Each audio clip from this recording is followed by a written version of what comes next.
Here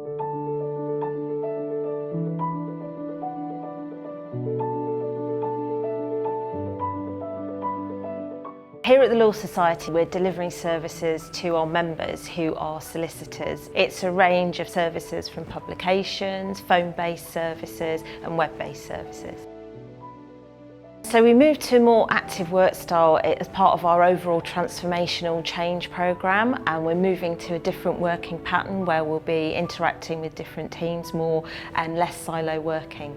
The retrofit option was chosen because it was less disruptive and also really cost effective. So we really concentrate on delivering as many services as we can for our members, so we're looking for cost effectiveness all the time.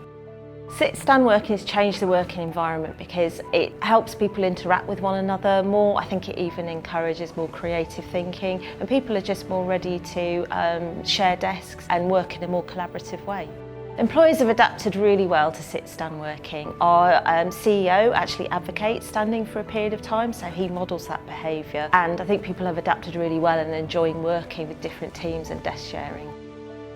The installation process is really quick and easy. I think it took a matter of minutes. It's really easy to use the Levado Height-Adjustable Desk. I can set it to exactly the height that I know is right for me.